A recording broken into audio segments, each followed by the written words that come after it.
I'm sorry. This is me not paying attention. I had an ADD moment. Go This ahead. is Shecondria Duncan of All Things Nourished. And you are tuned into the Banked Out Radio Show.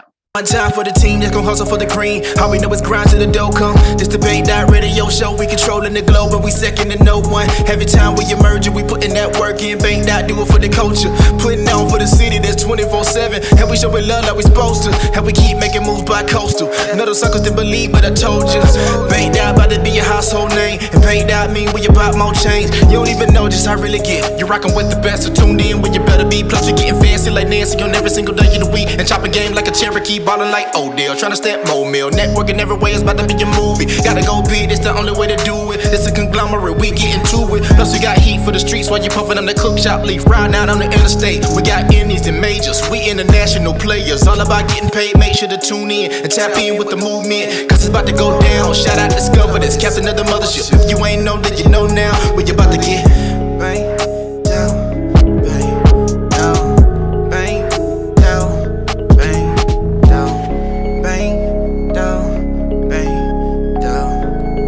That radio show.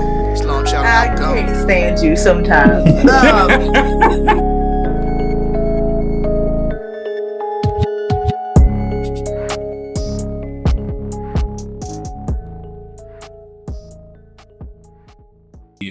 We are live and tuned into another episode of Make That Radio Show. What is this? I can see myself. There we go. We have the founder, proprietor of All Things Nourished, Miss Shecondria. I said that right? Yes. I don't like messing up people's names. You know, people messing up my name all the time. Like I said, you are the proprietor. What's the business structure for that? Is it an LLC or is it sole proprietorship? It's an LLC. Okay, so you're the CEO. Yeah, a lot of people out here, say they CEOs, but they're not. Because their business structure is no, for real. People don't realize that with the business structure for the LLC and the INC, your official title is CEO. With sole proprietorship, you're just the owner, proprietor, the business, whatever. You can be director, but you can't call yourself technically a CEO because it's not a company with that structure. So but anyway, that's the people calling me. There we go. But yeah, thank you for taking the time out your day to do the interview. I think we had met on what was it, Alignable? I think I was messaging you on Alignable. Yeah, it was Alignable. I actually love Yeah. Alignable because I've met a lot of people in business on Alignable. Well, that's why I have the app because sometimes going through social media like Facebook or Instagram, people are not as business oriented as they should be when I reach out to them. So I was like, you know what? Let me start booking some guests from Alignable. So I've been booking a lot of Yeah. guests from Alignable, a lot of valuable information, and I'm like, it's all over the country. Well, actually, all over the world, I could imagine, but I focus Yep. mine all over the country. So your industry that you're in is in wellness, particularly with meal planning and preps and nutrition and things of that nature, correct? Yeah, I do meal planning, meal prep. I also do, actually, when I initially started my business, I started one-on-one coaching and group coaching. I'm a health Mm-hmm. coach. And then I started the meal prep business as like an extension or a part-time type business. Because when I started working with people with coaching, a lot of people would tell me that, they wanted to eat right and they didn't really have the time and this and that. So I kind of just saw a need and was Mm-hmm. like, I'm gonna try it out. I'm gonna try it out. And it's actually something that actually became really fun for me because I love to cook and cooking is actually one of my love languages. So Oh, okay, so people don't understand about that love language either. But I'm glad that yeah. people are starting to catch on to terminology like that. So you went from coaching to the meal planning and teaching people about nutrition. So do you still offer the coaching services as well? Um, I am not taking any new coaching clients right now, and that is because I'm actually doing a little bit of rebranding with the business. Mm-hmm. What I want to do with what I was doing with coaching, rather than doing it one-on-one and group style, I'm just kind of taking all those coaching programs that I have, and I'm building an online wellness school. That way, people can Okay. basically have access to it, and whenever they need it. It's not just dependent on scheduling appointments. For me, it's just a self-guided program. So for right now, I'm pausing the wellness coaching and putting all that stuff online. So how long have you been doing this? As far as like just Um, business in general? Yeah, so I started back in 2019, Okay. really kind of late 2018 as just doing it. And Hmm. then in early 2019, I actually, officially formed the LLC and went forward with it as a company, a business. And yes, I've been rocking with it since 2019. Did you have any prior experience for like running a business or even knowing what all it entails to run a business? Had absolutely no idea. Like this has been, oh man, it's so many things I could say about that right there, first of all. Hey, So go ahead, start saying them. first of all, I had no idea about how to run a business. Uh-huh. I've been a teacher and worked in insurance, and Hmm. then I came into the business world, have known that I wanted to be a health coach, and wanted to kind of work for myself and kind of create some space where I can homeschool my son and stuff like that. And so Hmm. when I came into the business world, I think I came into it like a lot of people come into that new thing, like you excited, you on fire or whatever. And I still am, Hmm. but I didn't realize how much it takes to actually run a business and all the Hmm. small little details and this and that. And so Yes. um, that is hard. But what I will say is that it has taught me a lot about myself. Like I pretty much know how to do almost everything behind the scene now, like build websites. I can pretty much do it all. Hmm. So that's the fun part about it, learning. Yeah. So how did you transitioning into wanting to do that as a business? How was that reaction with your core group of friends, family, things of the nature? Were they like supportive? Were they like, mixed reviews, or how was that situation for you? I think it was a little bit of both. I think some people thought I was crazy because when I did it, when I stepped in 2019, when I stepped into it as a full blown business for me, I Hmm. left my 9 to 5 completely. Hey, congratulations. I left I, my 9 to 5 completely. So I some love people it. actually thought I know, right? Some people actually thought I was crazy for doing it Hmm. that way. Um, but for me, it was like all or nothing. I Hmm. wanted to put my complete focus on doing it, and then like I said, it also freed me up to be a homeschool teacher for my son too. So Hmm. yeah, I got a little bit of both, and then I had some people who were very supportive. Then maybe didn't understand it, but still saw Yeah. me chasing something that was I was passionate about. So that was cool too. Yeah. So you say you started the business in 2018, late 2018, going into 2019. So then COVID hits. How did that affect your business and the business model? It's well, the coaching piece of it, you Hmm. know, was fine because you can do coaching online, virtual, all that stuff. The Hmm. meal prep part of it Hmm. just went completely down. Yeah. In the beginning of COVID, we didn't really know what it was. We didn't know how people were really getting COVID. I Hmm. personally didn't feel comfortable, being around people at that time. I Hmm. felt like people wouldn't feel comfortable taking Hmm. food from, and all that stuff. So that part of it completely went down Yeah. for pretty much a year. Yeah. A year. Okay. So give us some misconceptions about, meal planning, prep, wellness, nutrition, things of that nature. What are some like top three that people misunderstand about the industry and the services and what you provide? I would say probably top three would be one, there is no quick fix Hmm. when you're talking about getting healthy. You got to Yeah. be willing to dedicate yourself to it. You got to be willing to put in the work. There's no magic pill. You Hmm. kind of got to, really take it seriously. So that would be one. And then two is um, just keep it individual to you.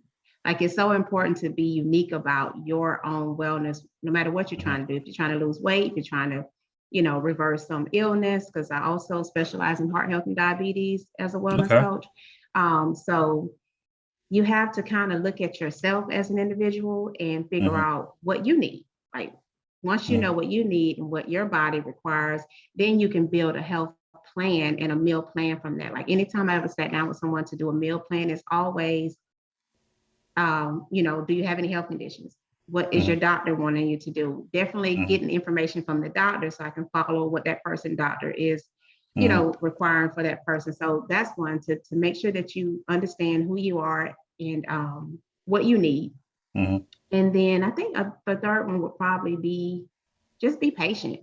Be patient with yourself. It's a process. And it's okay if you don't get it right the first time. You can always start over and try again and pick back up. I mean, I do it with pretty much everything in life. So that would be my top three. How is that? I guess that process where, like you said, you're working with doctors and things of that nature. Do they require something on your end as far as like certain certifications and all that to be able to share that information, or are they just signing up on forms if you give it to, your clients and then like, yeah, well, I want you to coordinate with my doctor and all that. Well, what my experience has been is the working with the client directly and having that client release to me, being comfortable enough to release to me what their doctor is wanting them to do. So basically, it's not me working directly with the doctor, more so me working with the client and them being able to provide me what they're comfortable with from their doctor, because it is their, it's their information too. So it's coming directly from the client. As a wellness coach, we don't have permission to act as a nutritionist. We can educate and coach on wellness, but we don't have the, as a wellness coach, we don't treat and we don't diagnose. Yeah, We basically, I don't have to go in legal. right, exactly, right.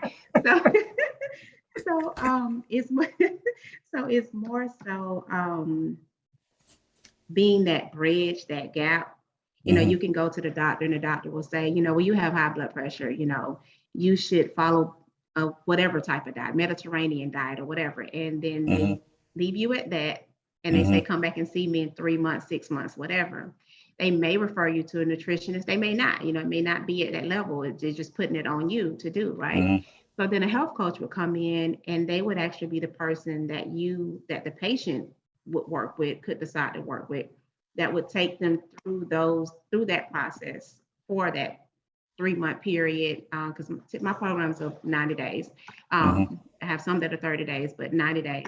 So it'll take you through that period where we're meeting weekly, we're talking weekly, we set goals in the beginning, and we're working towards that goal based on what that person's goal is and what they know that their doctor is wanting to see when they go back. So it kind of just flows like that. Okay, so as a business person, how do you price that service?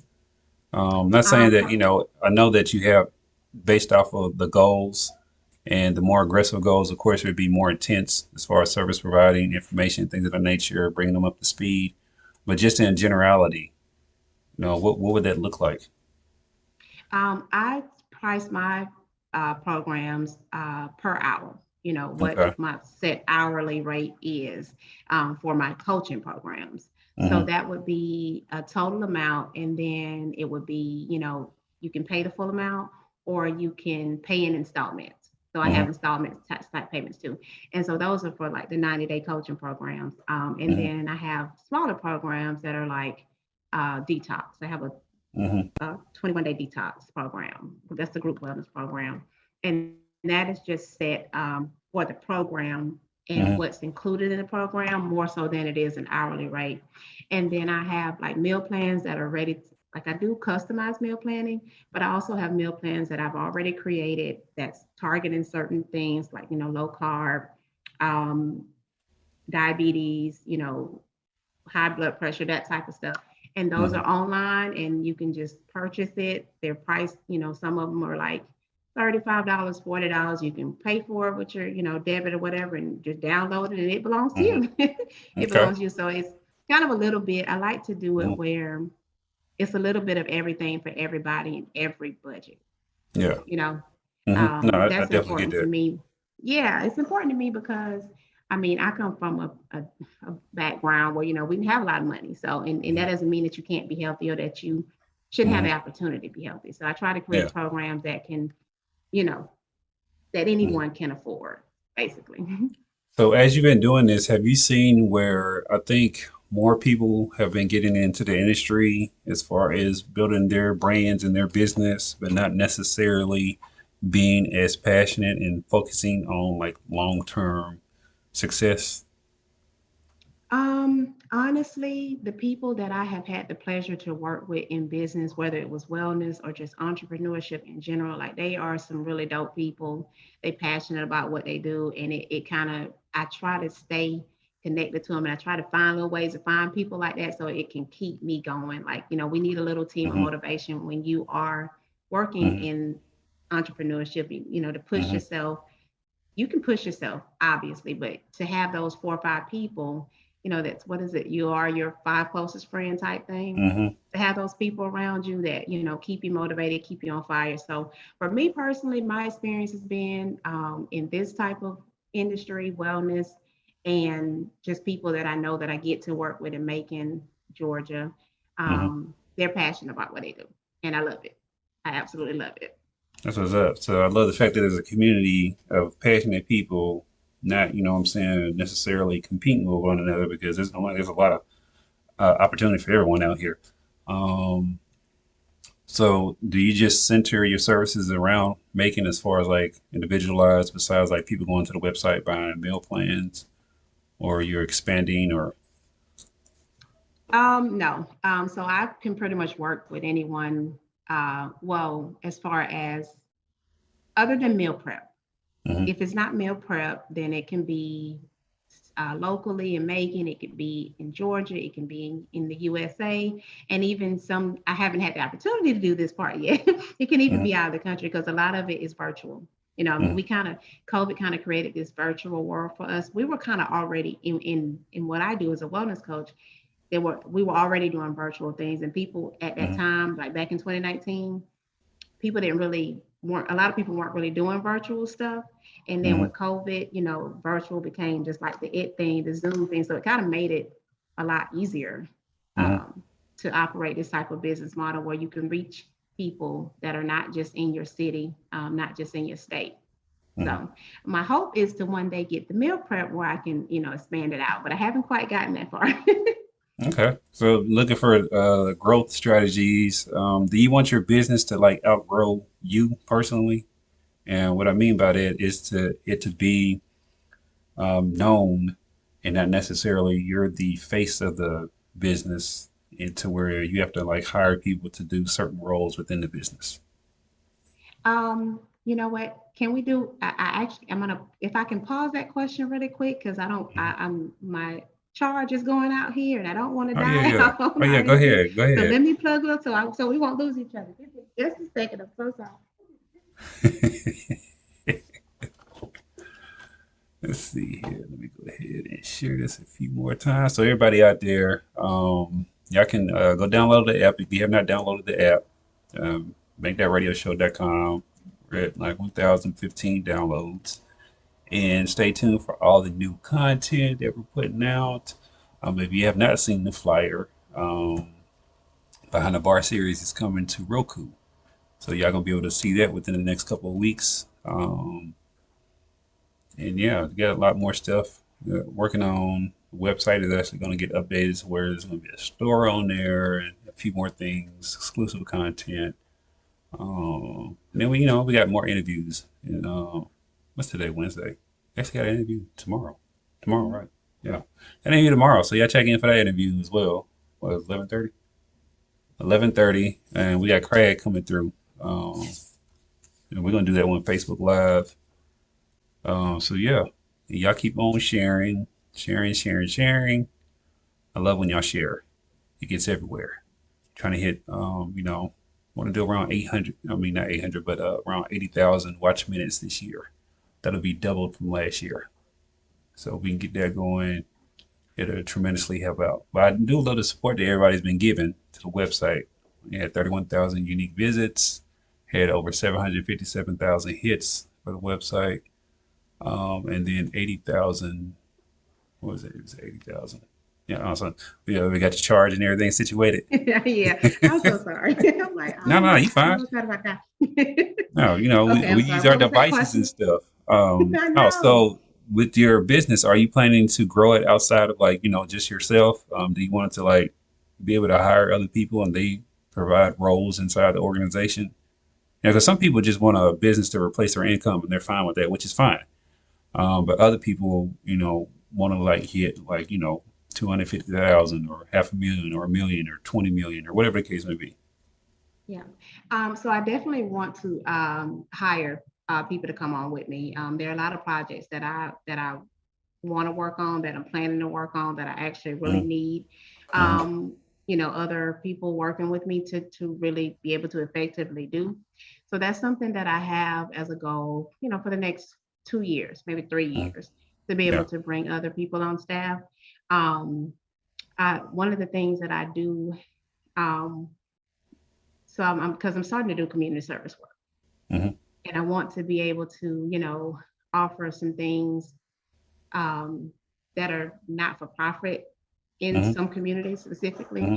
And so those are the things that I want, kind of build a team around and do things Hmm. like that, working with different community Hmm. autism families. I am an autistic mom. So to be Oh able man, to I guess. offer wellness. Oh, I'm sorry. It is amazing that you say that because my graphic designer, who does all my flyers and like 99% of everything that I put out for digital marketing and things of that nature, her son is autistic as well, and she hit me up the other day because I had sent her an autistic event, awareness event a few months back, and I forgot I sent it to her. She was like, "Man, when Okay. no," she was like, "Andreas, there wasn't nobody there." People were like packing up, whatever. She's like, "I want to do an event where we bring in the awareness because April is Yeah. Autism Month, I believe."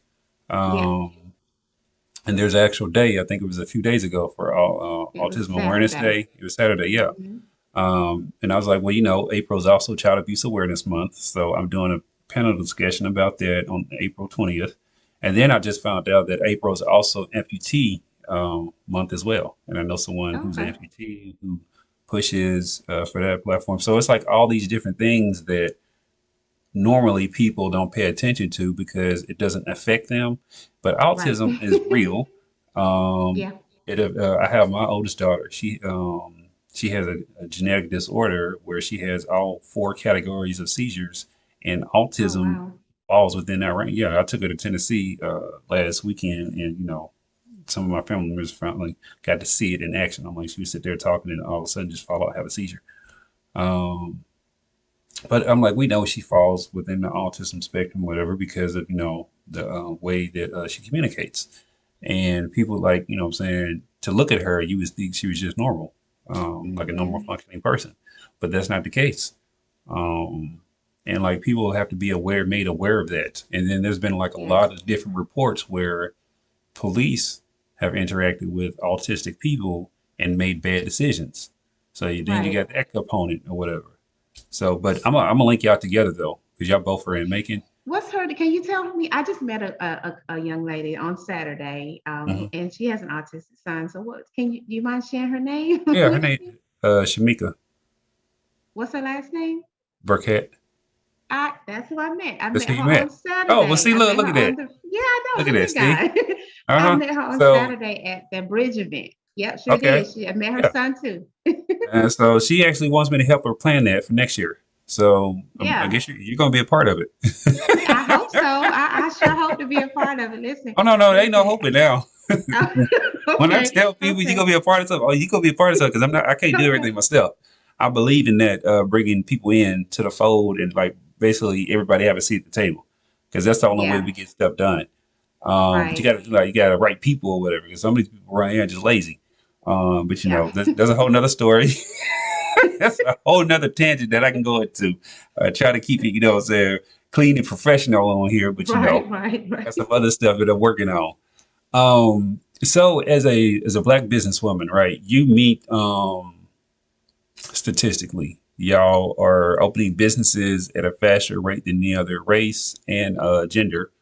But yet somehow, sometimes it doesn't seem that y'all get the recognition that you deserve. Do you feel that you are advocated for or paid attention to within the industry, but then also just as a pillar of the community within, the business world? Um, yeah. let me see. um, Definitely as an African American, period. Hmm. There's just some things missing there. And, just to be transparent, it's a lot of things missing as an African American, period, in the community, as a person in business, Hmm. especially my business, because my Hmm. business is one where people want wellness at a certain time of the year. And Hmm. then you have a group of people that are just passionate about wellness, right? But most Hmm. people want their wellness, that new year, and get that Hmm. summer body, and then it kind of falls Hmm. back into holiday and things like that. Yeah. So wellness is one of those things that sounds good, but Hmm. I don't know if people really believe that all of it is marketable. Hmm. Like every Hmm. piece of it is marketable. There Yeah. have been times where I have personally reached out into different programs and wanted to, just to be transparent, wanted to bring something to downtown Macon, Hmm. extend my meal prep business into an actual restaurant style business in downtown Macon that would Hmm. offer a healthy solution for different diet types, right? Hmm. Um, and the idea to me makes sense because I'm a wellness person. Hmm. Right? And it's like that eating on the go. Like the biggest thing about eating healthy is being able to find healthy food on the go. Hmm. And so, you know, I don't know if it didn't seem marketable in the area. I don't know what it Hmm. was, but it kind of, it wasn't received very well, and for whatever reason. Hmm. So, one as an African American, yeah, we definitely have some things to some space, some gaps to kind of close there. And then as a woman in business,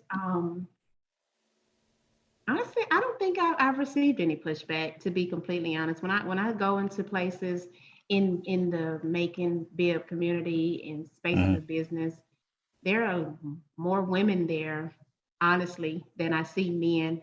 Um, and that always makes me smile. Yeah. And there are a lot of black women there. There are a lot of black Hmm. women there. So I haven't really received anything as far as being a woman, but definitely an African American for sure. Okay. This is up. Um, so I'm trying to think. Do you set goals for your business now, or do you like to just go with the flow? But because you say you're rebranding or whatever, so I bet that I can imagine that includes like a transition period, right? Um, like me personally, whatever. I don't necessarily set concrete goals. I set things I want to accomplish, and they're in certain time spans based off what it is.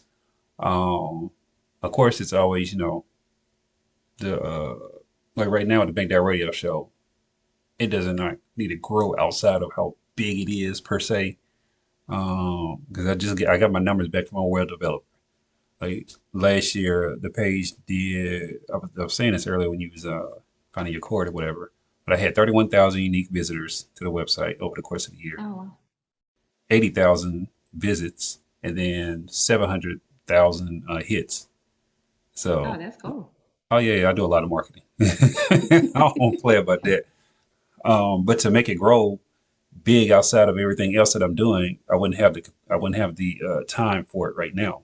So like right now, it's coasting until I put other things in place, which I'm working on currently, but doesn't have to like really grow to that particular area right now. So what are you doing with yours? Are you just like just seeing what like this year does, or Yeah, well, there's certain pieces of it that I set a particular goal for, like a date, a time Mhm. frame type thing, and then Mhm. there are other things that it's a project that I know I want to work on, and it may not be the priority project at that time, but I'm Mhm. doing, work towards that project, and this project may be up front. Mhm. So for example, I have a wellness blog as an extension of my wellness business. The Okay. blog is targets just emotional wellness, women and emotional wellness. Mhm. And so that is a business that I um, working to monetize as a business as Mhm. well. But it's a secondary project to all things nourished, Mhm. basically. So that is one where, I would want to have a team, and then I the team is more working on the blogging, and then I have a time frame where, maybe in 5 years this blog should be doing this, in 10 years this blog should be doing that. Hmm. The meal prep part of it, I kind of feel like what you just said. Hmm. Like a lot of the meal prep for me has been, you know, wanting to kind of keep my customer base kind of at a pace that I can manage, Yeah. that I Hmm. can manage, because there are times when I've had, 4 or 5 different people ordering 10 meals in 1 week, you know what I mean? And, or maybe one person ordering 10 meals, another person ordering lunch and dinner, type. And so and I'm just this one person. So that's been, for me, it's more like that business has been one where I can say, let me do what I can, because I want Yeah. to offer this service, but I don't want it to become so overwhelming that I don't get to do the other things that I want to do as well. Yeah. So it's a mix. It's a mix. It just depends on what the project is. Now, the community service stuff is Hmm. something that I am saying that, this summer I'm going to do this. Hmm. This fall I'm going to do that type I got situation. somebody for community service for you. So Okay.